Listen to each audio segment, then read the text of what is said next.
Yes. Thank you.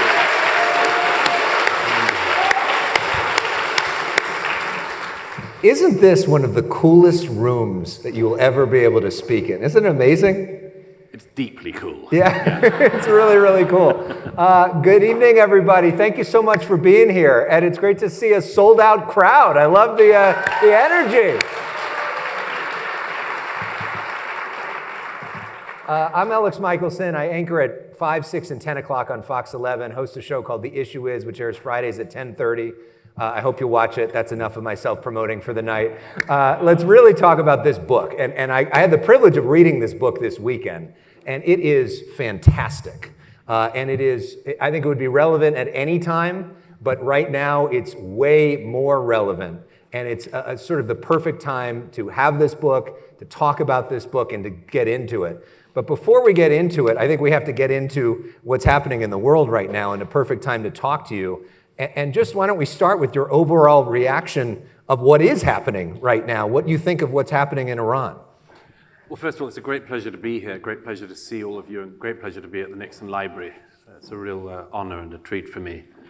I was with some friends last week when the Israeli strikes on Iran began, and you probably all know, but some months ago, the Israeli Air Force took out most of the ground-to-air missile defenses that the Iranians had put in place. The Iranian Revolutionary Government, I should stress, is different from Iran. The Revolutionary Government's air defense system would almost completely be taken out. When the Israelis first went in, some 10 days ago or so now, they had such an extraordinary set of successes in their strikes against the leadership. Almost all of the military leadership of Iran, apart from the Ayatollah, were taken out. A vast number of the nuclear sites were hit. Around half, it seems, of the ballistic missiles in the armory of the mullahs was taken out. And a few days in, I said to a friend of mine who's a historian who's visited this place many times, I said, what do you think this war will be called? And he said, at the rate the Israelis are going at, it might be the 5-day war. I like the idea they're just getting better and better at it. You know, you have a 6-day war, a 5-day war. Hopefully, we'll never have to have a 4-day one. But it was startling to me that for many reasons. But one of them, then, of course, was that President Trump fulfilled his promise to the American electorate, which many American presidents have said, but he followed up on, which was that under no circumstances could the world's most dangerous regime have ownership of the world's most dangerous weapons. And but I would just add that there's one part of that quite often people outside of the region don't understand, which is it's not just that the revolutionary government in Iran would have control of the world's most dangerous weaponry. It's the fact that if they did, we would see the kind of nuclear proliferation which we have feared since 1945. The world's most dangerous region would have control of the world's most dangerous weapons. Everybody in the region, the Saudis, the Bahrainis, everybody would either create their own nuclear capabilities or would be effectively buying nukes off the shelf, which sadly you could do in such a situation. Some people say, well, the kind of nuclear deterrence that President Nixon and others understood would be completely passé. What would happen if the Middle East was nuked up to the hilt would be effectively a Mexican gunfight, where the whole of the region and the wider world would be at risk of just one of those tripwires being crossed at any moment. And nobody outside of the region thinks that's a good idea, and President Trump has acted on it. But it's very striking, just two things quickly. One, look at the number of countries around the world which also said for decades that the mullahs could not have nuclear weapons. And what did they do about it? Nothing. The presidents of France, the presidents of Germany, the prime ministers of Britain, they all say they can't have the bomb. But other than saying that's why we must go around the nuclear negotiating table again and get strung out for another 10 years by the Ayatollahs, they were never going to do a thing about it. The most striking comment of the last week, in a way, was Chancellor Merz of Germany, who said in front of the German media, he said, the Israelis have just done our dirty work for us. What an extraordinary thing to say. But he was completely right. So it's a slightly long-winded way to answer the question, but let me just answer that very quickly. The question will be for historians, will what we're living through at the moment, what will it be called? What will the name of this war be called? It might be the war of 1979 to 2025. It might have been that when the Ayatollah Khomeini was allowed to fly back from Paris to Tehran in 79 and then spread terrorism across the Middle East, maybe that's about to come to an end. Maybe it'll be known as the post-October the 7th war, because I think it's something I write about a lot in this book, but just consider the fact that when Iran's proxy of Hamas decided to did invade Israel on the 7th of October, hoped that their fellow Iranian proxy of Hezbollah would join in. Just consider the fact that what Yahya Sinwar did that day led not just to his own demise and the near destruction of Hamas, but the almost complete destruction of Hezbollah, which has been throttling Lebanon for decades, and now leads to the fact that the Ayatollah Khomeini has very few friends left. There was a left-wing Labour leader in the UK called Jeremy Corbyn some years ago who I was not a fan of. And he became notorious because, among other things, he had been, in the 1990s, 2000s, he had laid a wreath on the grave of the Munich Olympic terrorists. Can you imagine?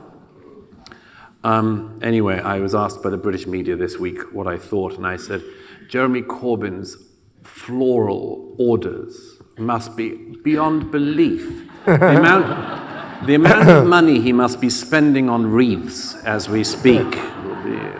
He'll be in debt by now. For it to be the 1979 to 2025 war, do we have to have regime change? I mean, does that mean that the Ayatollah is out? Well, it's a very interesting thing. This was obviously something that President Trump was considering last week. He has had a very difficult corner to navigate, in my view. His promise that he would prevent the mullahs getting the bomb, and at the same time his promise to his base not to get involved in further Middle Eastern wars, or indeed any foreign wars. This is not an impossible by any means juncture, but it's a difficult one. I think so far he's navigated that well. He's done what he believes he had to do to stop the main plants, Fordow and others. But he's been very careful not to get into the regime change discussion. I happen to think that that's wise for many reasons. But one is that the future of Iran has to be seen to be in the hands of the Iranian people. And personally, I hope very much that the Iranian people seize their country back from the Ayatollahs. But it would be dangerous, to say the least, for Iran to be effectively needing regime change to be installed from outside. I think it would involve this country and this country's allies in a very complicated mission, which we're not up for. And what's more, the Iranian people needs to be their victory if they manage to do that. There should be in the future no myth like there's been about Mossadegh and the Shah, that this was brought in from outside. So last night, President Trump was looking really good.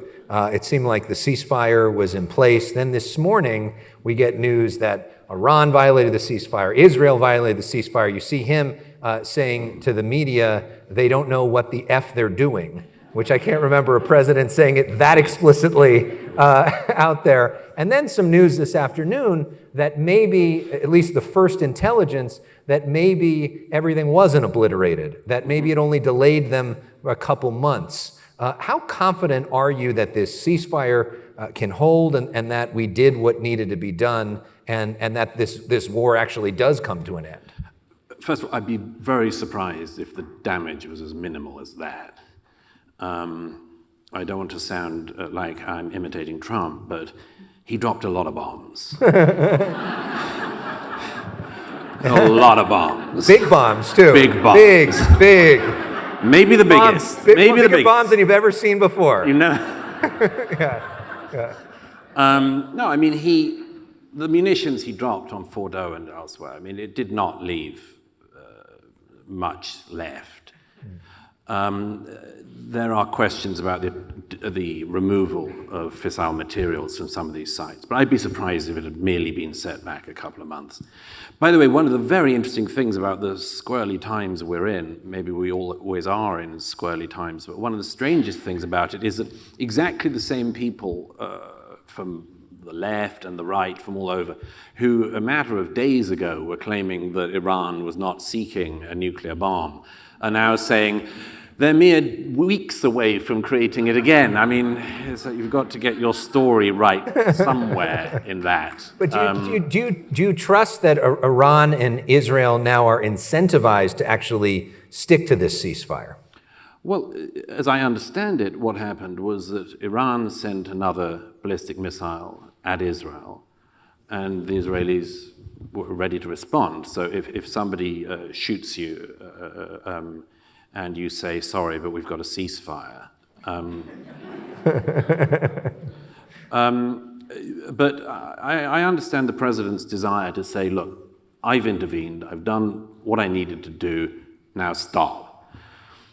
Again, this is a difficult corner. My suspicion is that we'll see in the coming weeks exactly what was achieved, and if it were to turn out that the remaining members of the Iranian revolutionary government did decide this was the moment to rush again for a nuclear bomb, I would hope an American president would stop them a second time. What's the nature of your relationship like with President Trump?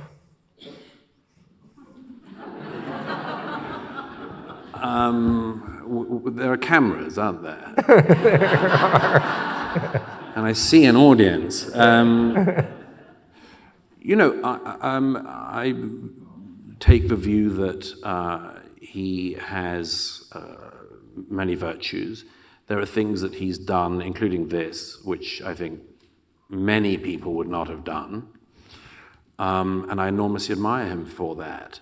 I try to take the big picture on these things. A lot of people are obsessed with the sort of small picture things. But in my view, if you're right on the biggest things of your day, I allow a lot of latitude on the other stuff, including the odd F-bomb.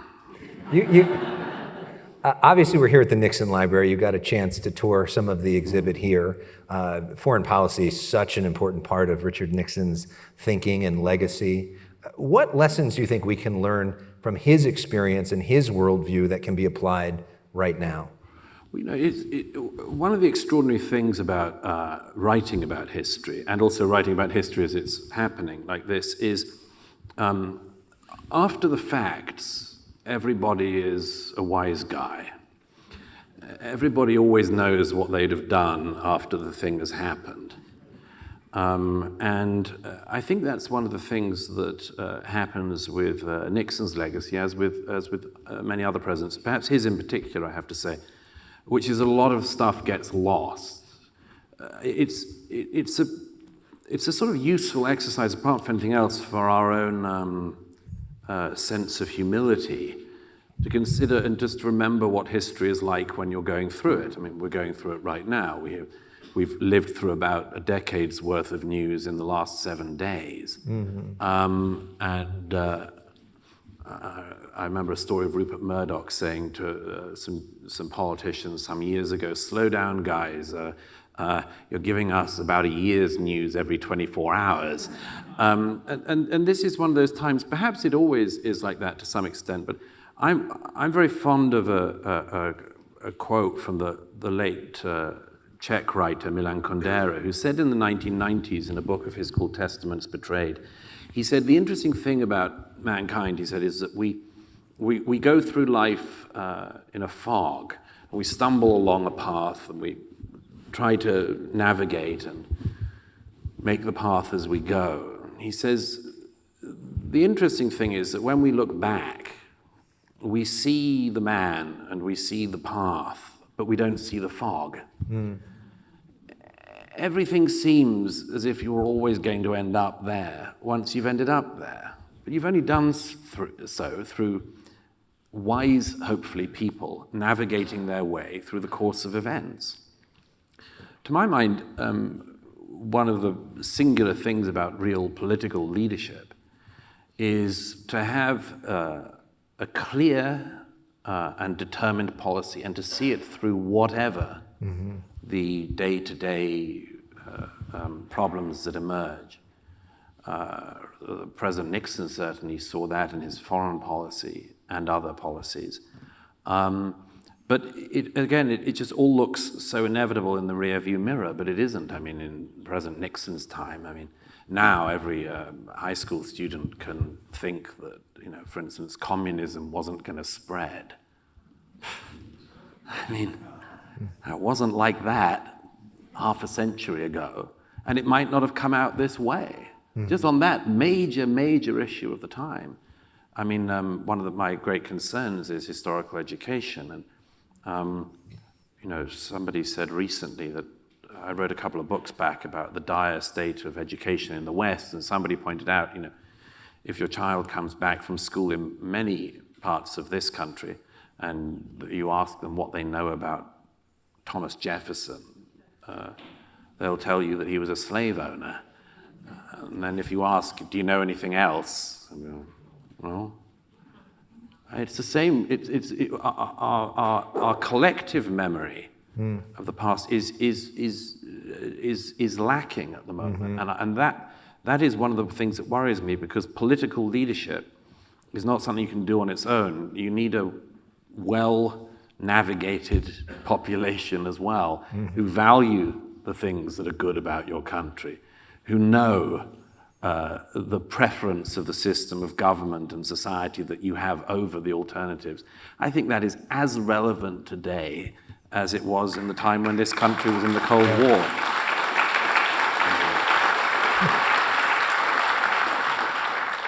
And one newsy question, because I just think it's interesting. You say communism is not spreading, but there may be socialism spreading in New York City. I just heard this news. That the next mayor of New York is Zohran Mandami, who is most likely. It's not definite, but that's what all the indications are tonight. What does that say about the city that you live in, the largest city in the country, the state of the Democratic Party? It's heartbreaking. I love New York. It's one of the great cities of the world. I moved there 5 years ago, and this news that we got a few minutes ago, if it is confirmed, I don't know, maybe I'll move to California. Got plenty of room here. But I'll tell you. Gavin Newsom welcomes you with open arms. I'm not sure. He might not count me a win. But if I may make a serious point about this, there are many unlearned lessons from history, and there are many unlearned lessons from the 20th century. But the biggest unlearned lesson is this, and it's played out in this race. Consider the fact that in the middle of the 20th century, there were two horrific death cult ideologies: Nazi fascism, Soviet communism. These both caused more death than any other ideologies in history. But here's the thing, we've learned much of the lessons of what happens when you see fascism coming. I mean, everybody thinks they see fascism everywhere. Maybe that's just an early warning system, and sometimes it's just people who are hysterical. But pretty much, I think, in the West, particularly in this country, we know what fascism looks like. We know what a far-right ideology looks like.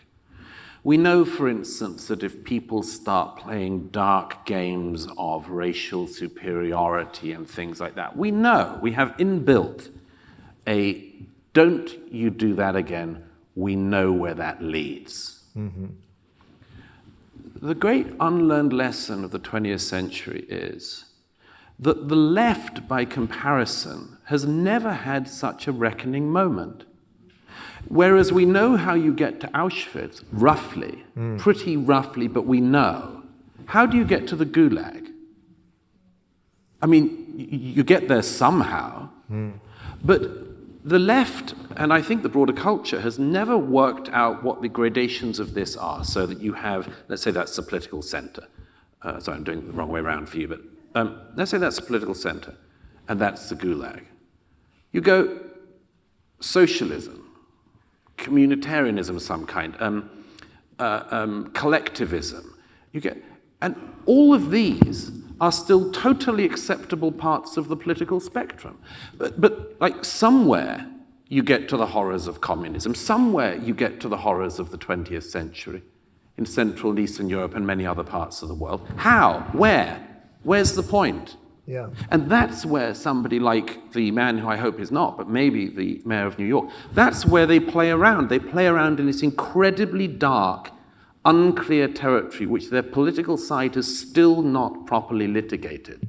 Yeah. And so they can say things like, I'm a socialist. A democratic A socialist. democratic socialist. Or find me anywhere in the West that would accept somebody who called themselves a democratic fascist. I mean, find me that person. Of course we wouldn't. We wouldn't tolerate that for a moment. Nobody would vote for that. I mean, like 5 nutters somewhere on the Upper East Side, maybe. But no, that wouldn't get any popular play. But democratic socialism, it all sounds so nice. Oh, okay, in which case, at what point do you get to the not nice bit? Yeah. And it's interesting also that it seems like for so many years the Democratic establishment has worked to stop that from becoming the thing. And you look at, in some ways, there's an argument that the DNC has almost rigged their primaries first off, there was no primary to get Kamala Harris.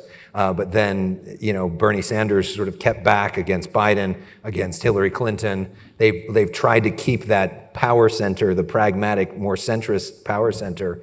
And here, the Democratic establishment got all behind Andrew Cuomo, and it may not have worked. I mean, Bill Clinton, Michael Bloomberg, all those folks. It shows that maybe the real energy, at least in some areas, is on that left. But okay, that's a whole other thing that we could get into. But let's talk about your book, because the book is fantastic.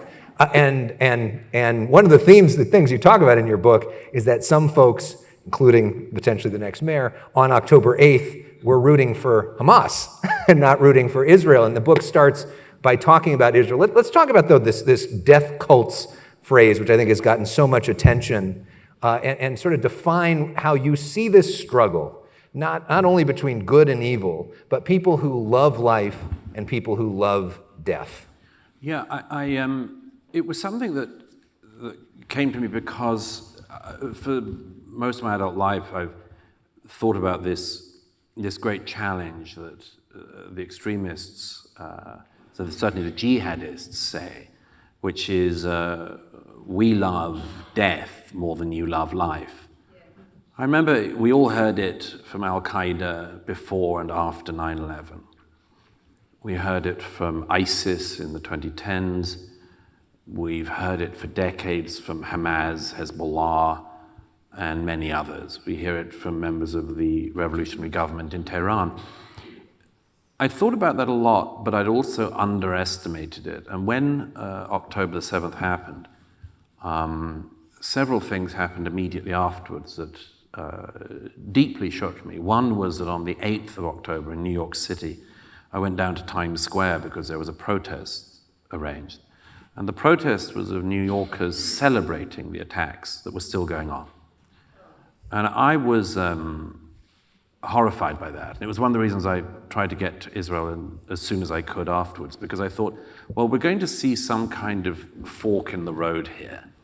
If there are people, willing to stand in Times Square and celebrate a massacre as it's still going on, this is a moment when you should come to a time of test as a society, and we'll find that there are people who fail it. The failing turned out to be much wider and deeper than I expected. But the second thing is that in the immediate aftermath of the atrocities, as well as going to the sites of the massacres and speaking to the survivors and hostage families and going around the hospitals and the morgues and much more and finding out what was going on, I saw a lot of the footage that was taken on the day, and it was shown to certain journalists and others. It was definitely not for wider publication.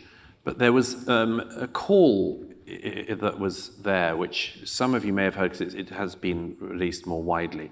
And it was a call that one of the October the 7th Hamas terrorists made back to his parents in Gaza. Probably some of you will have heard it. For those who haven't, he's in a home of Israelis in the south of Gaza, and he gets on his mobile phone. Again, this is a sort of fascinating and terrible thing about this in this age where you can have a medieval ideology. I'd call it medieval, but that's to insult the medieval ages. It's a medievalist style ideology with smartphones. And this guy phones back to his parents and he says, he gets hold of his father and he says, "Father, Father, I have killed 10 Jews with my own hands. With my own hands, your son has killed 10 Jews." And he is ecstatic. Ecstatic. He says, "Get mother on the phone. Get mother. Get my brother on the phone. Turn on to WhatsApp video. I can show you the bodies. With my own hands, your son is killed." There was something that was rife across the accounts I got from survivors and others of that morning. People like the young people who were dancing at the Nova party in the early hours when Hamas came in. They all had the same thing that they said, which was that the terrorists were elated. Not just barbaric, but elated in their barbarism. And I thought about that a lot. And of course, the statements which Hamas and their backers made for years, they said exactly this. They said how much they loved death, how much they worshipped death. Yahya Sinwar, who and the main planner of the 7th of October, he said, he was in an Israeli prison, some of you will know. I describe his story in the book. He was in an Israeli prison in the 2000s for throttling 4 Palestinians with his own hands. And when he was in prison, an Israeli doctor who was there spotted that Sinwar was falling over after morning prayers in the prison. And he says there's something wrong. And he sends him to a specialist unit that discovers that Yahya Sinwar had a tumor on his brain. He would have died within weeks. And these Israeli doctors saved his life. They operated on him, gave him world-class care, and he went back to prison. And he actually talked quite a lot with the doctor who spotted that he was ill. And the nephew of that doctor was one of the people massacred on the morning of the 7th of October by Sinwar's forces. But Sinwar himself was released in a prisoner exchange after the kidnapped Israeli soldier Gilad Shalit was swapped out for Palestinian prisoners in Israel. And when he was back in Gaza, Yahya Sinwar said in one public speech, he said, we will go into the Zionist entity and we will rip the hearts out of the Jews. Now, we live in a society, thank God, in which all of this sounds impossible. Because our societies in the West are predicated in a way on a presumption. And the presumption is what we want from our lives and with our lives is what everyone wants. You hear this all the time. It's a sort of banal observation that anyone can make. Well, doesn't everyone want the same thing? And to an extent, that can be true. People want to make a living, they want to have a family, or whatever. Yes. But there are also people in the world who want something utterly different, who really do worship death, who really do regard the highest point of life as being to take life. I give an example in the book which was much on my mind, which was Ismail Haniyeh, one of the leaders of Hamas, was in our great ally Qatar throughout the period after the 7th and indeed before. And on camera, some of you may have seen it, he had 4 sons who were all also Hamas leaders in Gaza. And at one point in the war, an Israeli airstrike hit the car which his sons were in, and they were killed on operations. And there is video of Ismail Haniyeh in Qatar being given the news that his sons have been killed. And he's happy. because for him, they've been martyred. Now, I compare this to the fact that, and I don't mention the name, but I was in Jerusalem around this time, and I was going in early in the war, and I went in to see a member of the government in Israel, in Jerusalem. And I went into the office, this person, and he had his head in his hands because he had just got some terrible news. And the news was that Gadi Eisenkot, who was at that point one of the members of the war cabinet in Israel, the news had just come in that Gadi Eisenkot's son had been killed that morning in Gaza. And the next day, actually, as it happened, Gadi Eisenkot's nephew also fell in battle. And I just remember this member of the Israeli government saying, I've got to call Gadi. I don't know what to say. And he had been to his bar mitzvah, right? He said, I was at that boy's bar mitzvah. Yeah. And I just remember the overwhelming grief and the proximity of this war. I mean, this isn't somewhere, you send other people's children. These are your children in Israel. And I just thought, what a difference it is, again, and I can give thousands of examples of this, but what a difference in a society where you find out your children are dead and you're happy, and a society where you would do anything but get that news. This, as I say, it's a dichotomy that is everything, but yet most of the Western mind would find almost impossible to comprehend. Like, why would somebody want to go and take life?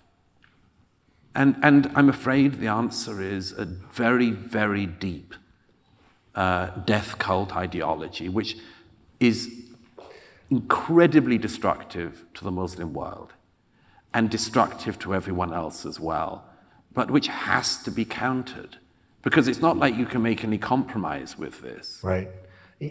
Critics of the Israeli government will say that there's a lot of innocent people in Gaza who don't worship Geth, who have been killed in airstrikes and the rest of it. How do you sort of square that? Do you think that Israel has gone too far at times and needs to be walked back? Well, if I may say so, most of the criticism in the Western media and from, let's say, many politicians is there's been too many innocent deaths in Gaza and it's got to stop.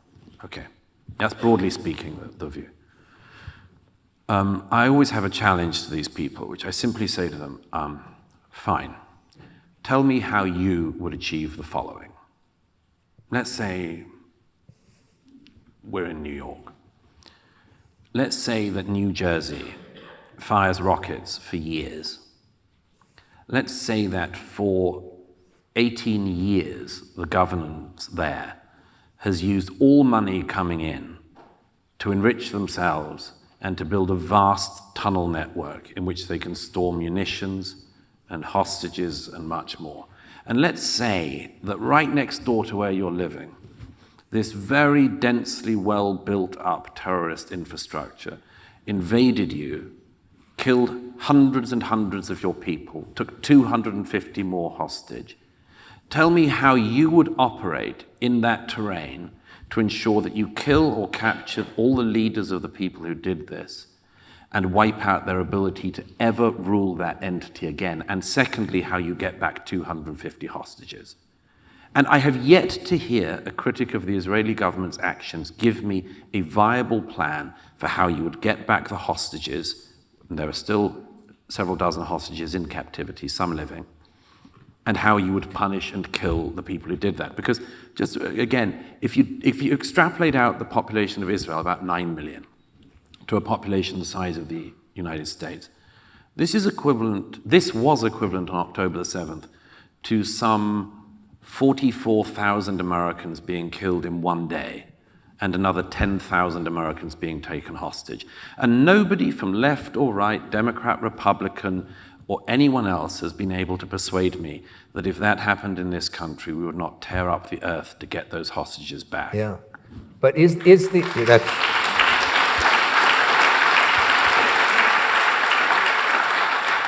But do you think the objective of defeating Hamas, is that possible? Is that possible as a goal? Well, it's very interesting. Again, there's a type of criticism of the actions of the Israeli government and armies since the 7th of October, which, by the way, I should have said, in terms of fighting a war in a heavily built-up civilian area, the best analyses that we can get, because it's not easy because everything, as you probably know, all of the death toll figures are the Gaza Health Ministry, which is Hamas. And I mean, the idea that Hamas has a health ministry is itself. But also all the figures come from Hamas. But let's just concede, yes, a lot of people have been killed. But the best analyses of somebody like Spencer at West Point, John Spencer, is that it's probably a ratio of something like 1 terrorist to 1 civilian. Now, losing 1 civilian for 1 terrorist is terrible, but it is infinitely better than any operation the British Army, the American Armed Forces, or others have been. Most of the operating procedure of other Western armies is roughly 3 to 4 civilians for every 1 target. It's high, but the Israelis have massively outperformed our own past experience in Iraq, in Fallujah, and elsewhere, in slightly similar terrain. So just on that, it's very important to keep that in mind. As for the ideology, I have yet to be persuaded that there is something so extraordinary about Hamas as a force that their ideology can never be wiped out. We have seen many death cult ideologies in history. The ones you mentioned. The ones I 20th mentioned. century. Well, let's just take one that, let's take Imperial Japan. The citizens of this country in states like this were told by many people in the 1940s there was nothing you could do. You could fight them. There was no way you would ever eradicate the ideology of the worship of the emperor and so on. And just consider what we knew about Japan as this country was fighting. I mean, we knew that this was an army that eventually had pilots who were willing to die whilst flying their planes into an American ship.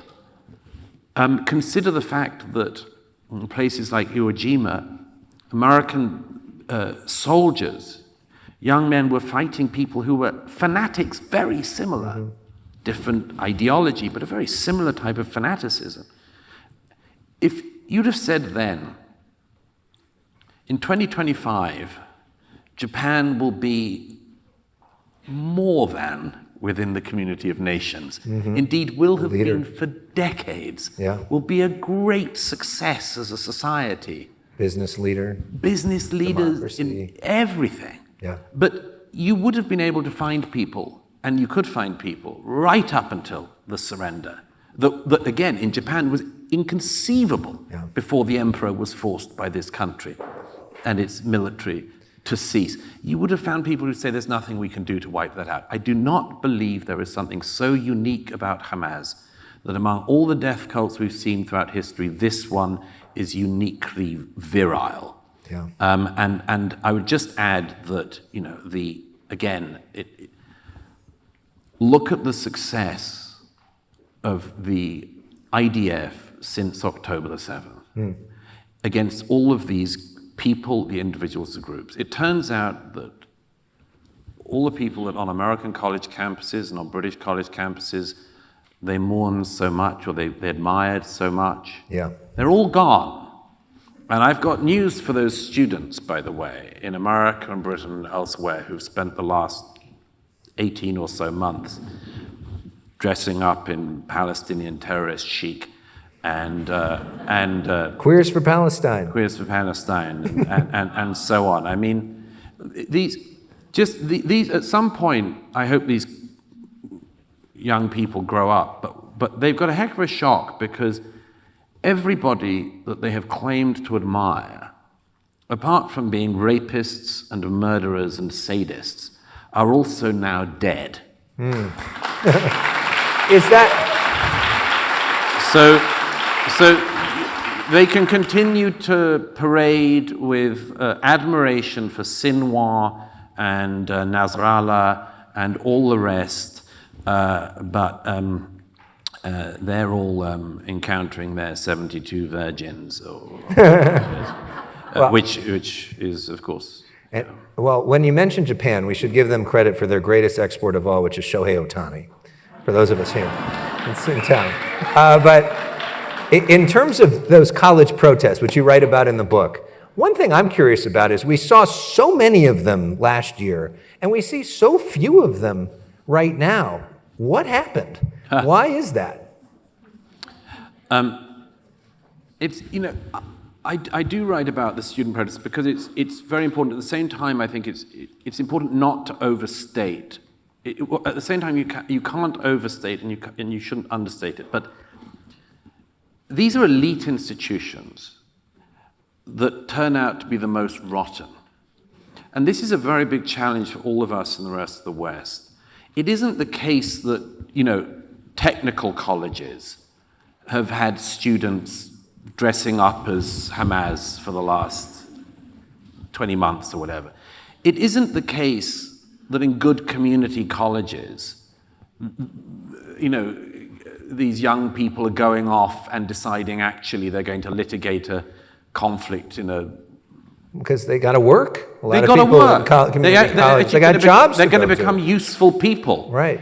And it's a problem we have in all of our countries in the West at the moment with elite institutions. And this is a bit of a surprise in some ways. I mean, everybody knows from the 1960s and everything, and again, it's relevant to where we are. There were, in the 68ers, we saw that there were some liberal campuses, Berkeley and elsewhere, where you get the wildest excesses.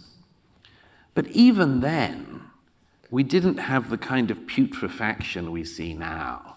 I mean, in 1968, it was still not cool to actually call for genocide on campus. It was still not the done thing in 1968 to chase Jewish students across campus shouting, "Go back to Poland," or say, "I hope that Hamas gets you next," which is what's happening at Columbia and Yale and Princeton the other week. When another terrorist was killed, the students start chanting "Glory to our martyrs." Who is our exactly in that case? Yeah. The martyrs of Princeton? Yeah.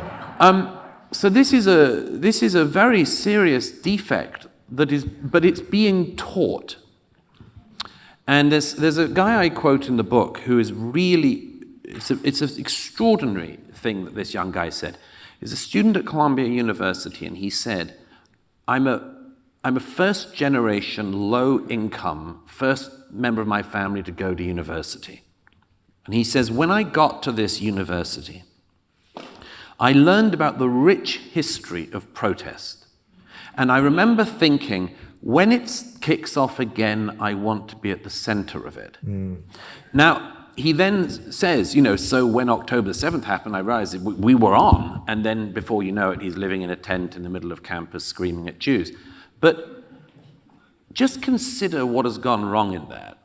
I would like to think that this young guy can at some point deprogram from the death cult he's found himself worshipping. But consider that actually what has gone wrong there is at the institutional level. Why is an American university, partially funded by taxpayer money, telling a student coming up, being given the best chance they have in their life as the first member of their family to get that chance, that to be a student at a university in America in the 2020s, your best use of your time is to be turned into a radical automaton? Why are we telling them why are they encouraged to believe they should become activists instead of doing something with their lives, contributing to the world, contributing to their country? This is something we need to deprogram the universities, but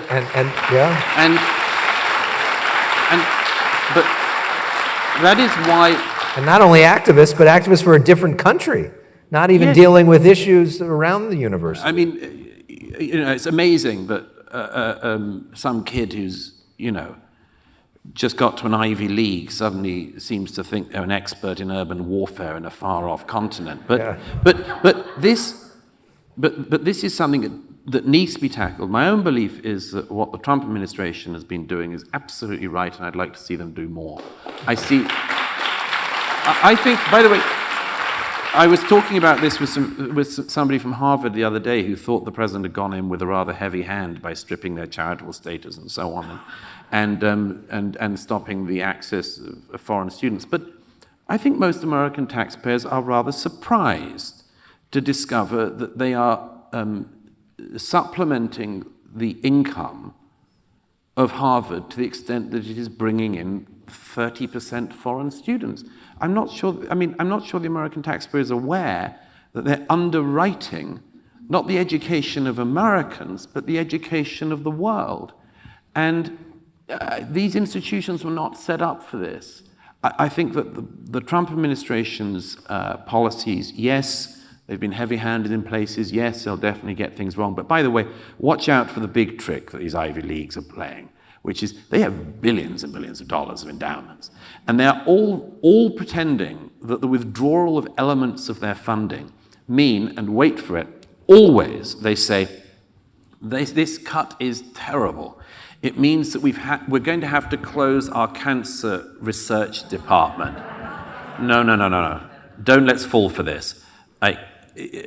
Cut the rancid Middle Eastern radicalization department. Do that.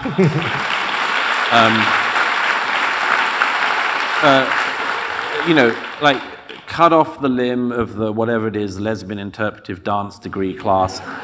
Get rid of the stuff that's no use. Get rid of the stuff that's no use, that's bogus degrees, where students get heavily into debt for degrees that'll get them nowhere job-wise. Cut that off, but don't let's fall for this thing of them pretending, oh yeah, it's the research into cancer in kittens that we're going to have to stop. No, it's so transparent what they're doing. I got to let everybody here ask some questions in a moment, so start thinking about what you want to ask. But I have so many more questions I wish I could ask you. We could go for hours. But I want to get one more in, which is, there was a moment on Joe Rogan's show when you were on that went kind of viral, where you talked about the fact that you had been to the Middle East and asking him if he had been. And it was, I thought, really lame that was mocked, because what you realize in the book is how the fact that you have been there and seen it for yourself really changed you and changed your perspective. And I wonder if you could share with us how being there, seeing it, feeling it, meeting people, watching the video, feeling people's pain changed you and changed your thinking. Well, just on that Rogan thing, yeah, that was rather strange. I'll tell you what I think that was about. The old media, which I spend much of my life, but the old media has got a lot wrong. There's been huge journalistic failings across the media, for sure. You remember the era in COVID where we were told that to talk about a lab leak was racist against the Chinese or something. Yeah. And there's been a lot of that. I mean, just consider the fact that Jake Tapper has just discovered that Joe Biden. Yeah. Well, you think about not all there. Yeah, I mean, and this is, and his colleague is just. It was very funny. The other week there was a White House Correspondents' Dinner, which I was dragged to by my editor at the New York Post. I don't love it because I don't love journalists awarding themselves awards, because you don't see firefighters having endless ceremonies where they celebrate themselves, But journalists, oh my God. There's some. I've hosted some of those. Yeah, I know, but right. I don't like them. I sort of backstabbing effect. There was an award given for an investigative journalism award of $25,000 to Jake Tapper's co-author, Alex Thompson. Alex Thompson. He's a lovely man and a skilled journalist, but they gave him this award for breaking the news that Biden might not be at his best. In June last year. Yeah. And I was just looking around and saying, they could have read the New York Post for 6 years. Yeah. They could have watched Fox at any time. They might have known this story. And so there's a lot that the press, the media has got wrong, but I do not believe that means that every standard of journalism should just be chucked out and the future should be a kind of nihilistic, future of just people shooting the breeze on whatever they think and not having done any work. And the thing I think that went viral was I have a rule as a journalist, which is that if I write about a thing, I try to go and see it. Like, I've been writing about the war in Ukraine because I've been embedded with the Ukrainian armed forces and I've seen how they're fighting against the Russian invasion. Even without editorializing on it, that is just normal as a journalist. If you're going to comment on everything to do with Israel and Gaza and so on, everyone can have a view. I mean, I love everyone having a view. But it doesn't mean that every view is equally valid. And it doesn't mean that someone who has literally never been to a region should be regarded as a great expert on the place, because I know that as a writer and as a journalist, you have to put in the legwork. Right. And that means going to places you sometimes don't want to go to and seeing things you might not want to see and reporting back. And I'm not willing, just because the old media has made mistakes, to just give up on that. And the example I gave was, imagine if there was a Chinese journalist who's we found out, writing in Chinese state media, who was writing a column every week about the United States and seemed to be under the impression that the situation of black Americans in the United States in the 2020s was a situation of black Americans in the 1790s. And let's say that journalist still believed, I don't know, that we had slavery in America and so on.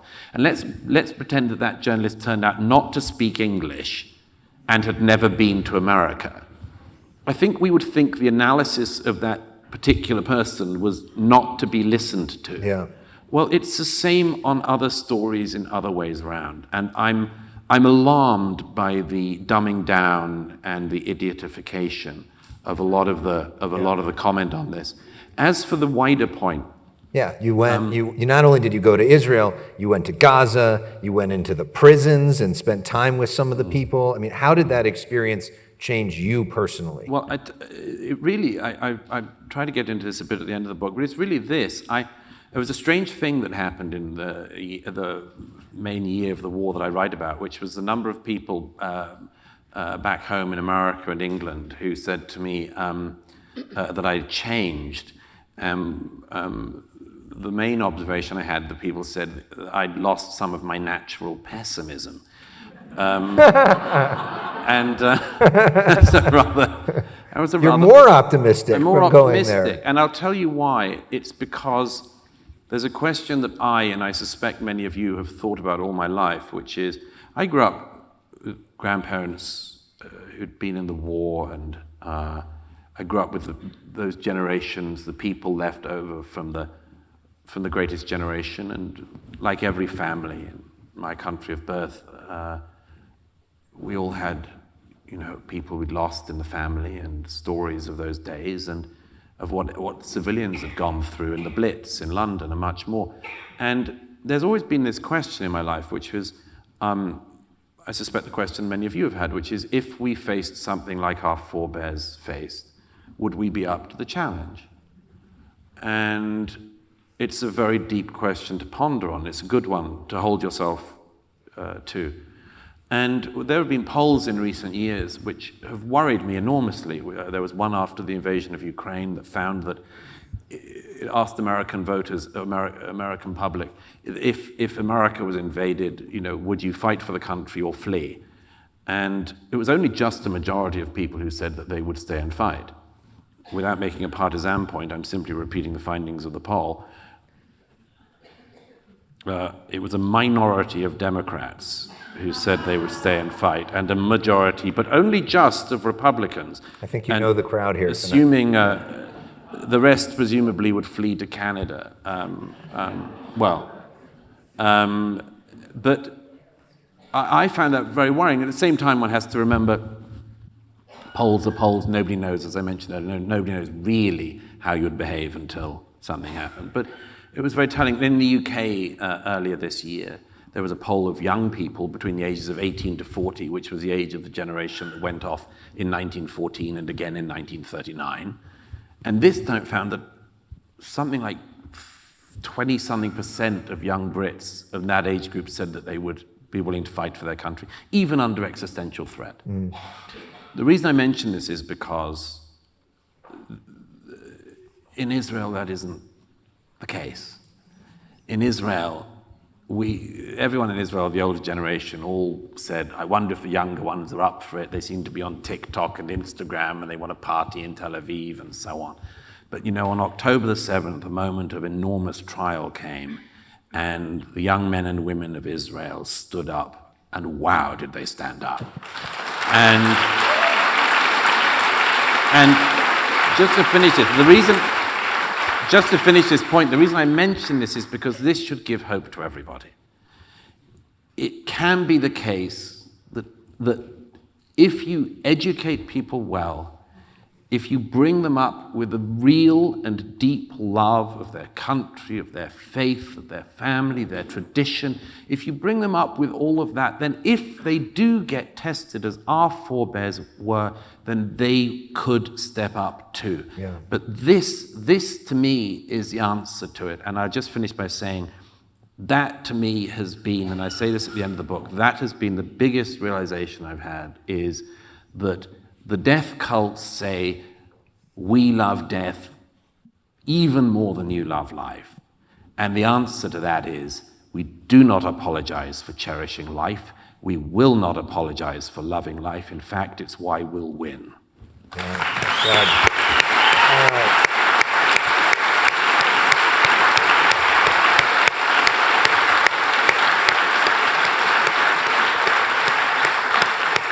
Well said. We're going to do our question. Gentlemen, thank you very much. Yeah. We have time for just a few quick questions because we have to get through signing all of your books after this.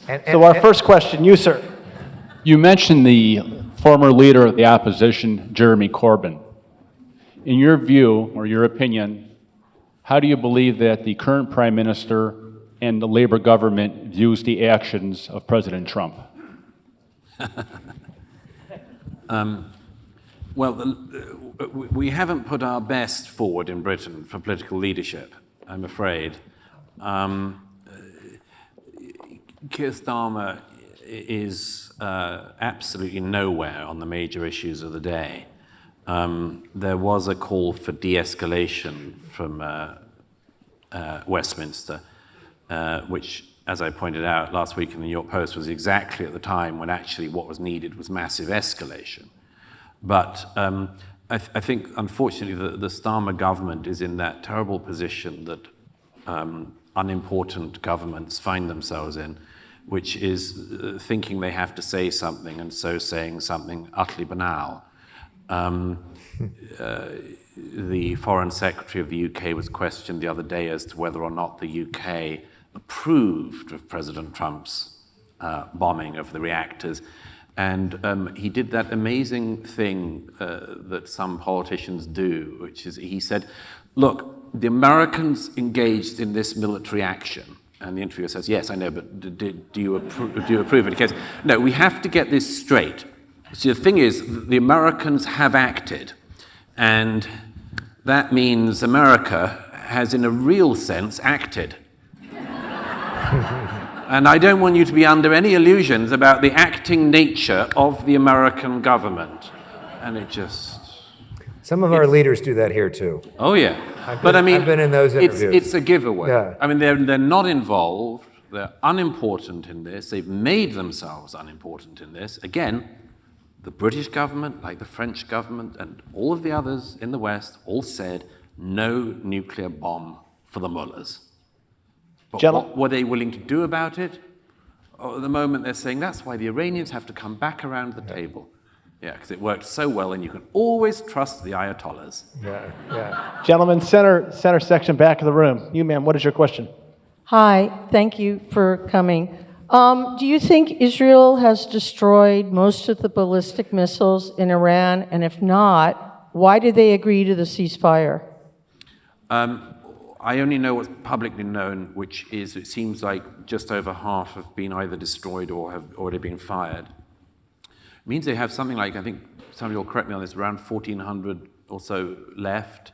That's a lot. You do an awful lot of damage with that. I think that the government in Israel has a difficult corner itself here, which is it doesn't want to look like it is going against President Trump's declaration of a ceasefire. It is obviously going to be grateful to President Trump for sending him B-2 bombers and doing the job that the IAF didn't have the weaponry to perform. And so they have a slightly difficult political balance on that. I would think that the next step is really in the hands of whether or not the Iranians do something highly provocative or not. But these things, it's very interesting at these moments. The Iranians, as you know, sent these missiles at the American base in Qatar, and it seems to have been agreed that they notified the US in advance, and troops were taken out of the base so that it was like a peaceful rocket attack. I mean, I would not like to see the Ayatollah wrestle any kind of victory from the jaws of almost total defeat.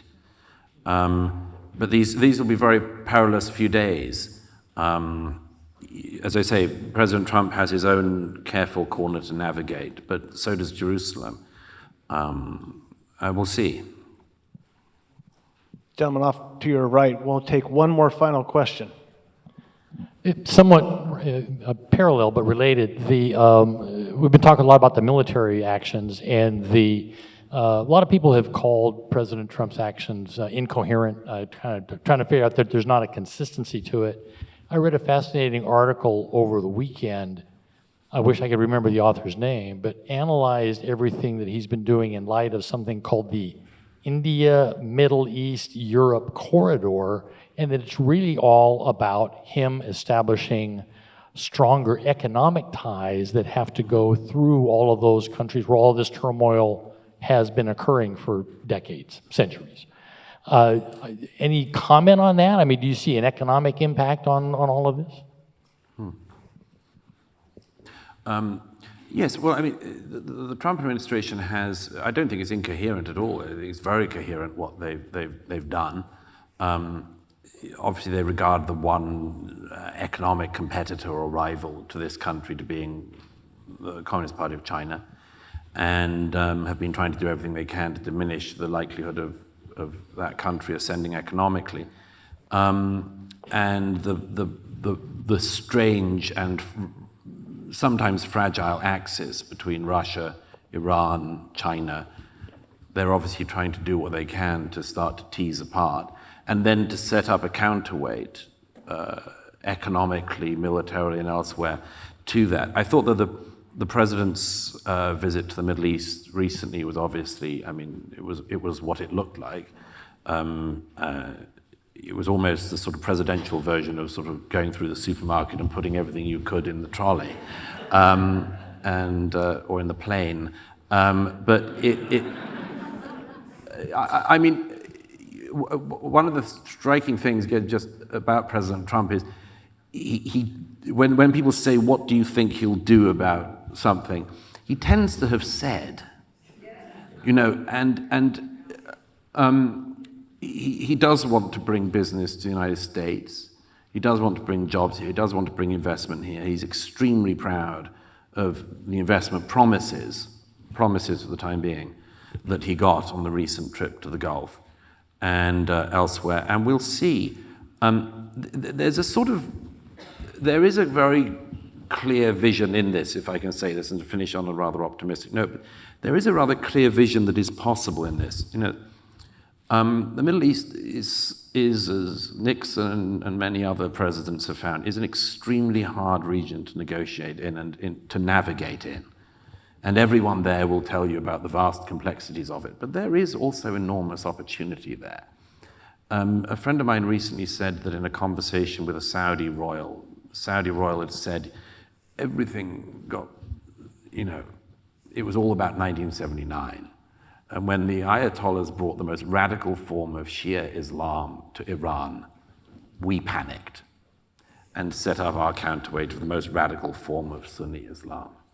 You can take that or not take it, but the point is that imagine what would be possible in the Middle East if Iran was not governed by the people who've been misgoverning it since 1979, and they didn't spend their time colonizing other countries in the region and giving ballistic missiles to the Houthis in Yemen and destroying the Lebanon and much more. Imagine what would happen if there wasn't an actual colonialist aggressive power in the center of that region.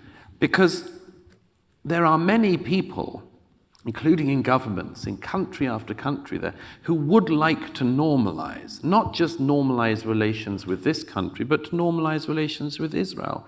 And that is what, for this country, for Israel, and for our allies in general, would be the genuinely best outcome from all of this. Because it's what Prime Minister Netanyahu said at his address to the United Nations last year, is the difference between the blessing and the curse. Yeah. The curse is what the Middle East has lived through for decades now. Rapacious stealing of wealth by the governing families and others, the indoctrination of the young, the radicalization of the young, a total inability to bring people up socioeconomically. I mean, anyone who's been to countries like Egypt will know you just have young men, let alone the women, just with nothing to do and no prospects. And imagine what would be the case if instead of that and these absolutely stagnant countries with sometimes a massive gas station attached, imagine what would be the case if they learned from America and our allies and actually got involved economically and elsewhere. There's an enormous opportunity there. But as I say, I mean, that would be the blessing version of it. But if I may just, since that's the last question, if I could just say, first of all, apart from what a pleasure it's been to be with you, and with you. Thank you. But it's just to say, if there's one thing in particular I'd love to say, it's that I go back to this thing that how we bring up people in particular in this country to view this country is of the utmost importance. If we bring up people in America who are taught to dislike this country, to have a distaste or a disdain for this country, it's going to be very rocky indeed. And on a personal note, I was mentioning earlier as I was going around, I had the great pleasure of knowing Dr. Kissinger a bit. And I was looking through some notebooks of mine recently. We used to have lunch or dinner whenever we could meet in New York or London. And I looked through one of my notebooks recently after I'd had a breakfast with Dr. Kissinger in London, and I used to make notes afterwards because you sort of, Dr. Kissinger, of course you make notes. And I noticed that he'd read one of my books, I can't remember which one, but when we were talking about the issue of education, I remember he said something very striking, which I wrote in my notebook, which he said, it's not clear to me that a country that hates its past can have any future. And this is such an important point.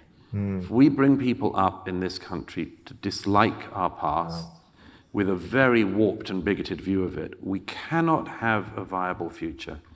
But if we bring people up to realize, and it's not propaganda, it's not to cut off voices or to sugarcoat anything, if we bring people up to actually realize the miracle of what we have in this country, we have a miraculous future possible.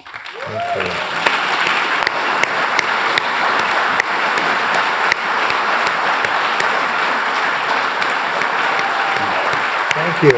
If I may, Just real quickly, I just want to say thank you for doing this. Thank you for hosting us. And you know what gives me hope also is the fact that all of you showed up tonight, that you care. And a big part of what he's talking about is getting citizens, the most important job that we have, to be active and educated, to learn about these issues, and be willing to be engaged in your communities. So thank you for coming out. Thank you for being willing to learn. Thank you for showing up.